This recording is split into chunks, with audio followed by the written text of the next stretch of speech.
सुरुवातीला बातमी अमेरिकेची. जगातली सर्वात जुनी आणि सर्वात परिपक्व लोकशाही म्हणून ओळखल्या जाणाऱ्या अमेरिकेनं आज आपला 47वा राष्ट्राध्यक्ष निवडला. भारतीय वंशाच्या कमला हॅरिस यांचा निर्विवाद पराभव करत डोनाल्ड ट्रम्प दुसऱ्यांदा राष्ट्राध्यक्षपदी निवडून आले. जागतिक महासत्तेचं प्रमुख पद पुन्हा एकदा एका वादग्रस्त व्यक्तिमत्वाच्या हाती गेलंय. पाहूया एक खास report. Donald J. Trump, First Lady Melania Trump, and the Trump family accompanied. अटीतटीची लढत म्हणता म्हणता यंदाची अमेरिकन राष्ट्राध्यक्षपदाची निवडणूक अगदीच एकतर्फी ठरली. With friends and campaigns. Donald Trump यांनी व्हाईट हाऊसवर दुसऱ्यांदा निर्विवाद सत्ता मिळवली.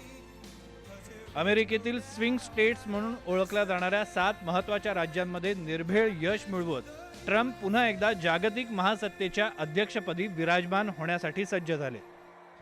विजयानंतर बोलताना ट्रम्प यांनी विश्वशांतीसाठी प्रयत्न करण्याचं सुतोवाच केलं. We're going to make our country better than it ever has been.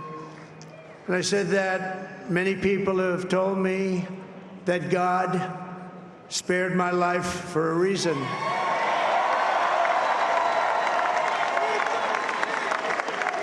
And that reason was to save our country and to restore America to greatness. And now we are going to fulfill that mission together. We're going to fulfill that mission. अमेरिकेत Trump यांच्या विजयानंतर जगभरातून त्यांच्यावर शुभेच्छांचा वर्षाव सुरू झालाय. पंतप्रधान नरेंद्र मोदी यांनी एक्स वरून शुभेच्छा दिल्यात. माझे मित्र डोनाल्ड ट्रम्प यांच्या निवडणुकीतील ऐतिहासिक विजयाबद्दल मनपूर्वक अभिनंदन. तुमच्या अध्यक्षपदाच्या पूर्वीच्या कारकिर्दीत भारत आणि अमेरिका यांच्यात संबंध दृढ करण्यात यश मिळालं. यापुढच्या काळातही आपले संबंध आणखी दृढ करण्यासाठी प्रयत्नशील राहू. चला आपण एकत्रितपणे विश्वशांती, स्थैर्य आणि भरभराटीसाठी काम करूया. मोदींनी या शुभेच्छा देताना त्यांचे आणि ट्रम्प यांचे फोटोही एक्सवर शेअर केलेत.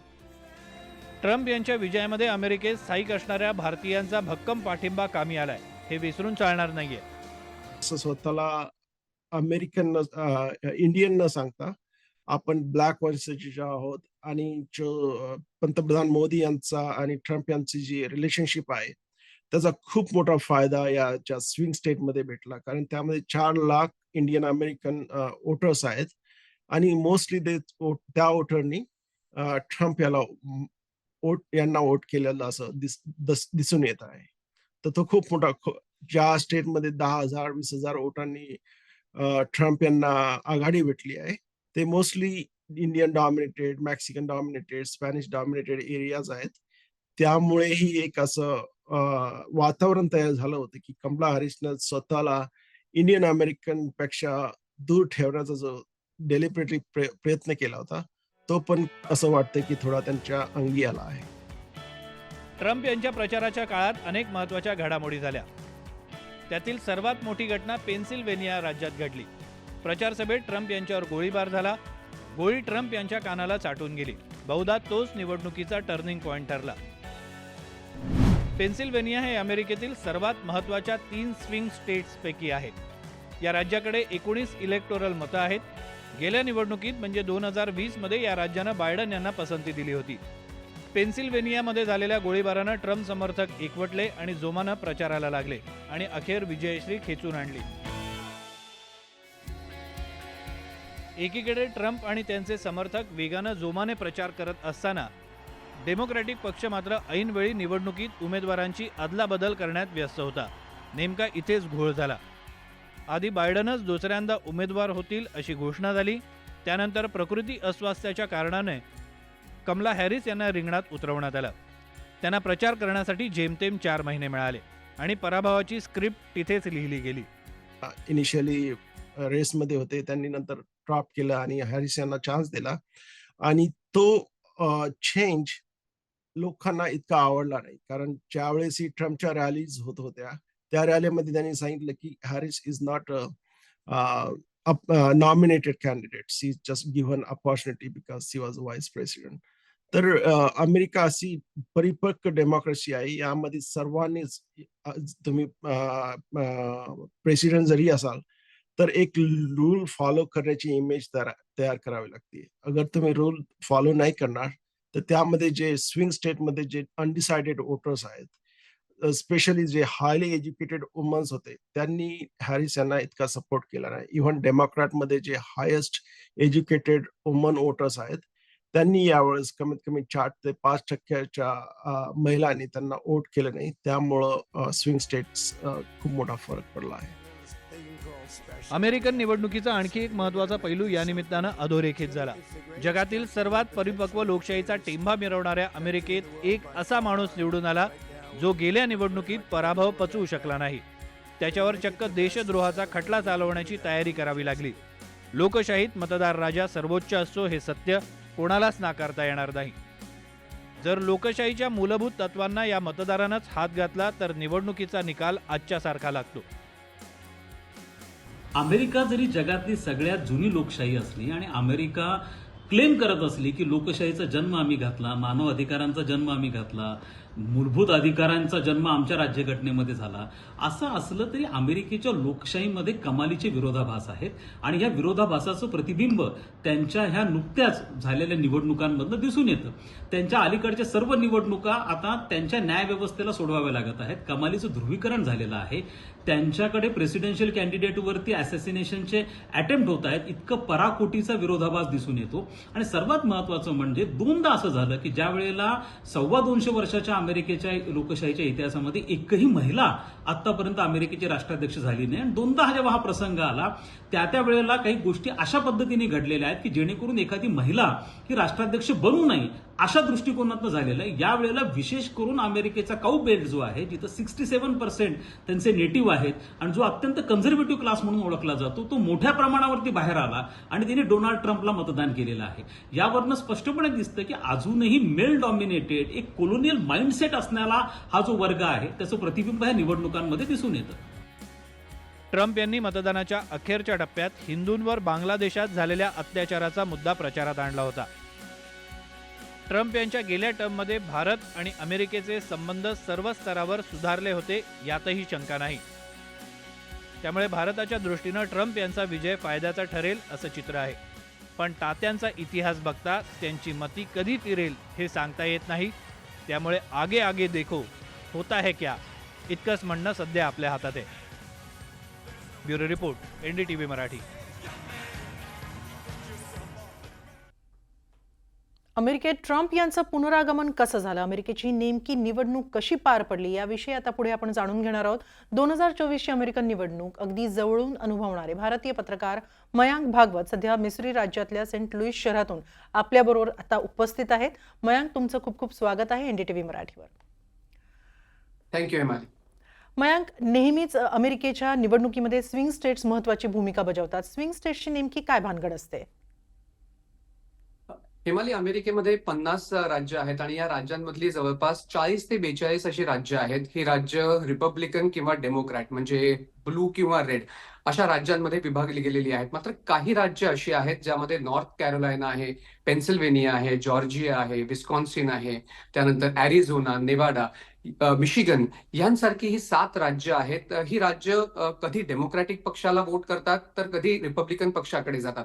त्यामुळे ह्या राज्यांचा झुकाव कोणाकडे आहे ह्याच्यावरती एकंदरीतच पुढचा राष्ट्राध्यक्ष कोण असू शकेल याचा एक अंदाज ठरतो. आणि त्यामुळेच या राज्यांना स्विंग स्टेट्स म्हटल्या जातात. कारण 2016ला जेव्हा डोनाल्ड ट्रम्प पहिल्यांदा निवडून आले तेव्हा यामधली काही राज्य ही रिपब्लिकन पक्षाकडे गेली. मात्र परत एकदा 2020 मध्ये जेव्हा जो बायडन निवडून आले तेव्हा पुन्हा एकदा यामधली काही राज्य ही जो बायडन जिंकण्यामध्ये यशस्वी ठरले आणि ते राष्ट्राध्यक्ष झाले.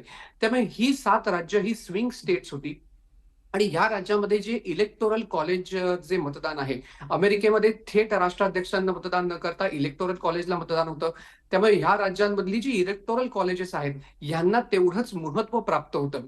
आणि त्यामुळे जी अटीतटीची लढाई म्हणत होतो किंवा जी अटीतटीची झुंज आपण म्हणत होतो याला, ही ह्याच 7 राज्यांमध्ये या स्विंग स्टेट्सवरतीच अवलंबून होती. ही स्विंग स्टेट राज्य कोणाकडे जातात ह्यावर पुढचा राष्ट्राध्यक्ष ठरणार होता. आधी असं वाटलं होतं की या स्विंग स्टेट्समध्ये जवळपास 50% पोलिंगमध्ये जे आकडे येत होते त्यावरून असं दिसत होतं की एकंदरीतच ट्रम्प आणि कमला हॅरिस हे जवळपास एकमेकांच्या आसपास राहतील. मात्र आपण जसा कल निवडणुकीचा पाहिला, त्यानंतर निकाल हळूहळू स्पष्ट होत गेले, तेव्हा ही क्लॅरिटी आली की ह्या 7 पैकी जवळपास ही सगळी राज्य ही डोनाल्ड ट्रम्प यांच्याच बाजूने झुकली. या सगळ्या राज्यांनी डोनाल्ड ट्रम्प यांच्या रिपब्लिकन पक्षाला आणि त्यांच्या चेहऱ्याला पाहून मतदान केलं. त्यामुळे एकंदरीतच ही स्विंग स्टेट्समध्ये जी मिळालेली लीड आहे त्यावरून एक स्पष्ट झालं की डोनाल्ड ट्रम्प हे येणाऱ्या काळामध्ये राष्ट्राध्यक्ष बनतील. त्यामुळे मिशिगन, अॅरिझोना किंवा नेवाडा यासारख्या राज्यांमध्ये अजूनही काही ठिकाणी मतमोजणी पूर्ण झालेली नाही. तरी सुद्धा नॉर्थ कॅरोलायना, जॉर्जिया, पेन्सिल्व्हेनिया सारखं एक महत्वाचं राज्य जिथे 19 इलेक्टोरल कॉलेज होत होते. त्यामुळे एकंदरीत स्पष्ट झालं की ह्या स्विंग स्टेट्समध्ये ज्या प्रकारे डोनाल्ड ट्रम्प यांनी सातत्याने रॅली केली, सातत्याने मतदारांना जाऊन आकर्षित करण्याचा प्रयत्न केला, मतदारांशी जाऊन चर्चा करण्याचा प्रयत्न केला, कुठेतरी त्याचं फळ हे डोनाल्ड ट्रम्प यांना मिळालं. त्यामुळे या सगळ्या स्विंग स्टेट्स ज्या डेमोक्रेटिक पक्षाने पण एकंदरीतच तिथे खूप पैसा गुंतवला होता, त्या ठिकाणी कमला हॅरिस पण बऱ्याच वेळेला गेल्या, पण एकंदरीतच या स्विंग स्टेट्स अखेर डोनाल्ड ट्रम्प यांच्याकडे झुकल्या आणि त्यामुळे डोनाल्ड ट्रम्प यांचं पारडं अचानक काल निकाल येतानाच जे पुढे वाटत होते आणि नंतर असं वाटलं की या स्विंग स्टेट्स जेव्हा पोलिंगला काउंटिंगला जातील तेव्हा हे कुठेतरी जवळपास परत 50% येईल, पण तसं झालं नाही आणि क्लीन स्वीप या सध्या स्विंग स्टेट्समध्ये देखील ट्रम्प नक्कीच. आणि यांचं पुन्हा आपल्याला एकदा पाहायला स्विंग मिळतं. स्टेट्सनी त्यांचं महत्त्व अधोरेखित करून दिलेलं आहे. मयांक, असं नेहमी म्हटलं जातं, जेव्हा तुम्ही जिंकत असतात तेव्हा तुमच्या परफॉर्मन्स बरोबरच प्रतिस्पर्ध्याच्या चुका सुद्धा तुमच्या विजयात हातभार लावत असतात. बायडन यांच्यासह डेमोक्रॅटिक पक्षाचं नेमकं या निवडणुकीत काय चुकलं? हेमाली, 5 महत्वाचे मुद्दे जे गेल्या काही दिवसांमध्ये मी असेस केले किंवा अॅनलाइज केले. इकडच्या काही लोकांशी बोललो, काही डेमोक्रेटिक पक्षाचे जे आमदार आहेत, स्थानिक प्रतिनिधी आहेत त्यांच्याशी बोललो, जे अमेरिकन वोटर्स आहेत त्यांच्याशी बोललो. सगळ्यात महत्वाचा मुद्दा जो मला त्यांच्याशी बोलताना जाणवला तो म्हणजे होता इकॉनॉमीचा. गेल्या काही वर्षांमध्ये 4 वर्षांमध्ये जेव्हा डेमोक्रेटिक पक्षाचं सरकार होतं, त्यानंतर वाढलेली महागाई, त्याच्यानंतर अमेरिकेची ढासळलेली अर्थव्यवस्था, इथे नोकरी हा एक सगळ्यात महत्वाचा मुद्दा आहे. जॉब क्रिएशन होत नाहीये, बेरोजगारी वाढतेय. त्याचप्रमाणे एक उदाहरणार्थ एका डेमोक्रेटिक पक्षाच्या एका स्थानिक पदाधिकाऱ्याने मला सांगितलं की आमच्याकडे अचानक महागाई इतकी वाढली की आधी $100 मध्ये जी ग्रॉसरी यायची ती आता पूर्ण होत नाहीये. असा एक जो इकॉनॉमीचा महत्वाचा मुद्दा होता, हा महत्वाचा मुद्दा डोनाल्ड ट्रम्प यांनी या निवडणुकीमध्ये आपलं अस्त्र म्हणून वापरला. आणि काही वेळापूर्वीच श्री थानेदार जे डेमोक्रेटिक पक्षाचे डिट्रॉइट मिशिगनचे आमदार आहेत त्यांच्याशी माझं बोलणं झालं, तर त्यांनी देखील हीच बात जी आहे ती अधोरेखित केली. ते म्हणाले की ज्या प्रकारे इन्फ्लेशन वाढत होतं, ज्या प्रकारे इकॉनॉमीची कंडिशन होती, हा एक महत्वाचा मुद्दा स्थानिकांसाठी होता आणि ह्याच मुद्द्यावरती स्थानिकांनी प्रामुख्याने मतदान केलं. आणि पोल मध्ये देखील सुद्धा जेव्हा लोकांना प्रश्न विचारण्यात आला तेव्हा ते देखील म्हणाले की हा एक मुद्दा आमच्यासाठी महत्वाचा आहे की आमचा देश हा जागतिक महासत्ता म्हणून ओळखला जातो, त्यामुळे त्याची अर्थव्यवस्था का ढासळली जाते, आम्हाला आमचं जे जगणं आहे ते ह्या आर्थिक झळा का आम्हाला सोसायला लागतात महागाईच्या, तो एक महत्वाचा मुद्दा होता. दुसरा महत्वाचा मुद्दा जो माझ्या लक्षात आला होता तो म्हणजे इलिगल इमिग्रेशन. डोनाल्ड ट्रम्प यांनी आपल्या भाषणांमध्ये सातत्याने म्हटलं की मी जर परत निवडून आलो तो इलिगल इमिग्रेशन वरती मी कुठेतरी कर्टेल करीन, इलिगल इमिग्रेशन बंद करीन. तो महत्वाचा मुद्दा या ठिकाणी लोकांना होता. दुसरा, ग्रामीण भागामध्ये अमेरिकेच्या डोनाल्ड ट्रम्प यांचा प्रभाव अत्यंत चांगला आहे. शहरी भागामध्ये काही प्रमाणामध्ये डेमोक्रेटिक पक्षाचे वोटर्स आहेत, मात्र ग्रामीण भागामध्ये अजूनही डोनाल्ड ट्रम्प यांना मानणारे किंवा रिपब्लिकन पक्षाला मानणारे लोक आहेत. आणि त्याचप्रमाणे मयांक, पुढचे मुद्दे सुद्धा तुमच्याकडून जाणून घ्यायचे आहेत. मात्र आता आपल्याबरोबर ग्लोबल सिटीझन फोरम या अमेरिकेतील संस्थेचे अध्यक्ष प्रमित माकोडे न्यूयॉर्कमधून आपल्याबरोबर आहेत. त्यांच्याकडून सुद्धा याबाबतची मतं जाणून घेणार आहोत. प्रमितजी, खूप खूप स्वागत आहे आपलं NDTV मराठीवर. प्रमितजी, अमेरिकेतील निकालाचा अर्थ तुम्ही कसा काढता, विशेषतः भारत अमेरिका संबंधांच्या दृष्टीनं? आज जो एक मोठा निर्णय आला आहे अमेरिकेच्या निवडणुकीचा, in American election president Trump हे फारच मोठ्या मार्जिननी जिंकले आहे. हे एक प्रकारे अप्रत्याशित आहे. अप्रत्याशित म्हणजे हे फक्त आज 300 इलेक्ट्रल वोट्स त्यांनी क्रॉस नाही केले आहे, पण त्याच्या व्यतिरिक्त he has one in every single swing state. हे अमेरिकेत 7 स्विंग स्टेट असतात आणि होते या इलेक्शनच्या वेळेस. They could have gone either side, democratic side किंवा republican side, but more or less it looks like की सगळे 7च्या 7 state has come to Republican side, that is Trump is the winner in that. So now Trump has won big in White House, but he also, Republican Party has flipped the Senate. So Senate मध्येही त्यांची majority झाली आहे आणि house of representative म्हणजे काँग्रेसमध्येही त्यांची majority झाली आहे. तर आता तिन्ही chambers, that is the White House, senate and House of representative, तिन्हीमध्येही मेजॉरिटी झाल्यामुळे Trump will act with a multiplied force. तुम्ही ट्रम्प 1.0 मध्ये जे त्यांची काम करायची स्पीड होती किंवा त्यांची पद्धती होती त्याच्यात अजूनही अग्रेसिव्हनेस येईल and he will be doing much more and much bigger changes in his second term. Particularly त्यांचं जे स्लोगन आहे MAGA, make America great again, Trump साहेबांचं, that will be his focus. Nationalist agenda राहील. अमेरिका प्रथम, America first, त्या पॉलिसीवरती त्यांचं काम होईल आणि त्याचे दोन्ही फायदे आहे इंडियाला आणि नुकसान पण आहे. फायद्यामध्ये मी म्हणतो की त्यांचं जे the way he deals with radical Muslims, fundamentalist, the way he deals with China. In first term आपल्याला सगळ्यांना माहिती आहे की चायना ते he doesn't like China that much and ते बरंच त्याच्याकरता व्होकल असतात. बोलण्यात तेही never means any words around it. तर चायना इंडियालाही डील करणं कठीण पडतं. तर अमेरिका आणि इंडिया मिळून with Trump as a president with full majority in Senate and house, there will be a different approach that could be carved out both from India and America side. So त्याच्यात दोघांनाही फायदा होईल, India आणि अमेरिकेला. And China and Russia relationship जी आहे त्याला आपण फार इफेक्टिव्ह प्रकारे हँडल करू शकू. दुसरं जे इस्लामिक फंडामेंटलिझमचा मोठा त्रास आहे जगात, त्यालाही आता ब्रेक लागेल. त्याच्यामध्येही Trump will be very aggressive and that will also help India, because इंडियालाही काही प्रकारे फंडामेंटलिस्ट लोकांकडून त्रास तर टाइम टू टाइम होतोच. तर हे दोन गोष्टीमध्ये जरूर फायदा होईल. पण जे व्हिसाज आणखीन दुसरे जे टॅरिफ्स आहे त्याच्यामध्ये it's not just going to be China, there will be some kind of tariff will come on India as well. And it is not just on goods, फक्त गुड्सवरती नाही, सर्व्हिस सेक्टरमध्येही थोडासा त्रास होईल. आपण बघाल की सर्व्हिस सेक्टरमध्ये मागच्या वेळेसही त्यांनी जे H-1B व्हिसाची मिनिमम सॅलरीज आणि LCA कंडिशन्स होती ते स्ट्रिक्ट केलं होतं. यावेळेसही तशा प्रकारचे तुम्हाला दिसेल की मीडियकर जॉब्स और low level jobs cannot be easily shift outside of America. तर त्याच्यामुळे इंडियन कंपनीचं प्रॉफिटमध्ये थोडंसं स्क्वीज तिथे येईल. So it will have both sides of repercussions.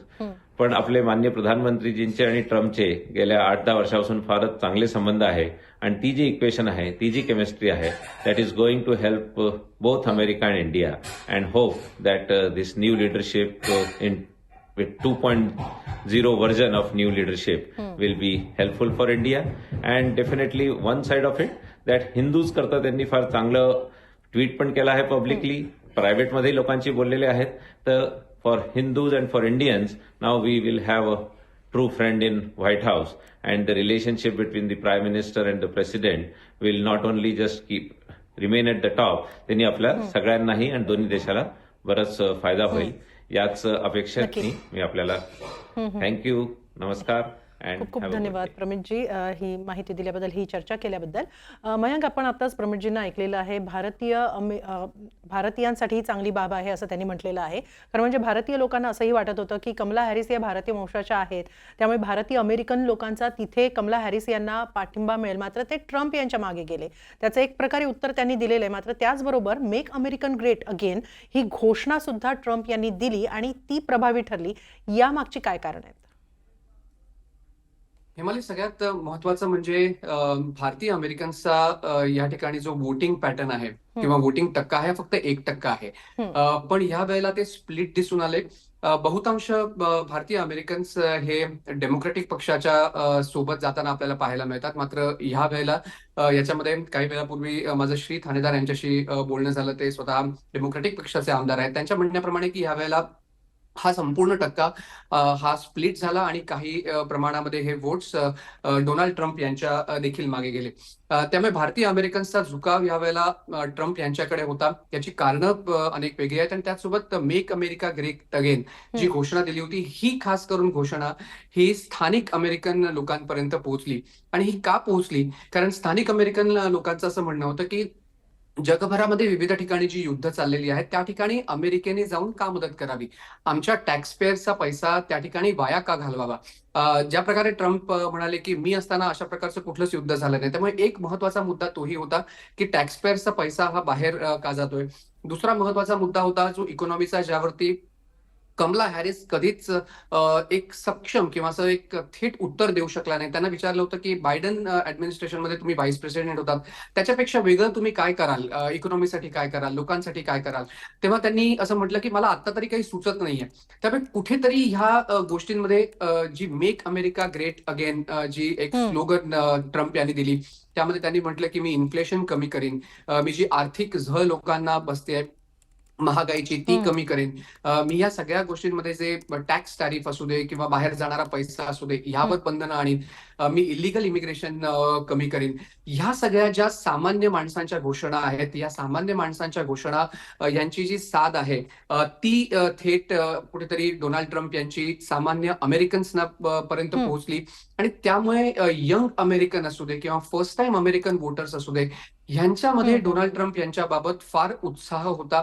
आणि त्यामुळे ही घोषणा मेक अमेरिका ग्रेट अगेन ही कुठेतरी ह्या स्थानिक लोकांपर्यंत पोहोचली. त्यांचे जे स्थानिक मुद्दे होते त्यांना त्यांनी हात घातला, थेट त्यांना साथ दिली. आणि त्यामुळे या दोन्ही गोष्टींचा ट्रम्प यांना थेट फायदा हा आपल्याला या निवडणुकीमध्ये झालेला पाहायला मिळाला. मयांक, तुम्ही भारतातल्या निवडणुकाही जवळून पाहिल्यात, अमेरिकेची निवडणूकही आता जवळून पाहिलेली आहे, काय फरक जाणवला? खूप फरक आहे मला आपल्या निवडणुकीमध्ये आणि अमेरिकेच्या निवडणुकीमध्ये. इथे लोकांचा काही वेळेला कल हा स्पष्ट दिसून येतो. इकडचे मतदार आहेत हे बहुतांश राज्यांमध्ये आयदर डेमोक्रेटिक आहेत किंवा रिपब्लिकन पक्षाला वोट करतात. मात्र ह्या 7 स्प्लिट स्टेट सोडल्या किंवा स्विंग स्टेट सोडल्या तर बहुतांश मतदारांचा कल हा स्पष्ट असतो. आणि इकडे जे मतदान होतं ते फक्त आणि फक्त स्थानिक मुद्द्यांवरतीच मतदान होतं. आमच्यासाठी, आमच्या घरच्यांसाठी, आमच्या इकॉनॉमीसाठी, आम्हाला जे पैसे मिळतात त्याच्यासाठी, आमच्या टॅक्स पेयरचं मनी, ह्या सगळ्या गोष्टींवरती कुठेतरी हे मतदान होतं. भावनिक मतदान अमेरिकेमध्ये फारसं होत नाही. जो नेता किंवा जो उमेदवार ह्या मुद्द्यांना हात घालतो, जो अमेरिकन लोकांच्या महत्वाच्या कोर मुद्दे ज्यांना आपण म्हणतात त्यांच्यापर्यंत पोहोचतो आणि ते मुद्दे कुठेतरी त्यांच्यापर्यंत एकंदरीतच मी ह्या गोष्टी करेन, मी ह्या गोष्टी करेन, एक सेट अजेंडा घेऊन, एक क्लॅरिटी घेऊन लोकांसमोर जातो. त्या उमेदवाराच्या मागे या ठिकाणी अमेरिकेतली लोक दिसतात. त्यामुळे कमला हॅरिस यांच्याकडे ही क्लॅरिटी नव्हती असं राजकीय विश्लेषक देखील या ठिकाणी म्हणतात. जे ट्रम्प यांनी थेट क्लॅरिटी दाखवली की माझे हे 4 महत्वाचे मुद्दे आहेत आणि ह्या 4 महत्वाच्या मुद्द्यांवरती मी ही निवडणूक लढतोय आणि मी अमेरिकेला पुन्हा एकदा तेच वैभव प्राप्त करून देईन. ही सगळी त्यांची जी भाषणं होती, त्यांचे जे मुद्दे होते, हे अमेरिकन लोकांना पटले. नक्कीच ट्रम्प यांनी अगदी त्यांचा मागच्या निवडणुकीमध्ये जेव्हा पराभव झाला तेव्हापासूनच त्यांनी मुळात या निवडणुकीसाठी तयारी केल्याचं जाणून दिसलं आणि तिथेच कमला हॅरिस कमी पडल्यात असं म्हणायला हरकत नाही. मयांक, खूप खूप धन्यवाद या अमेरिकन निवडणुकीबाबत आमच्याबरोबर हे विश्लेषण केल्याबद्दल आणि चर्चेबद्दल. धन्यवाद.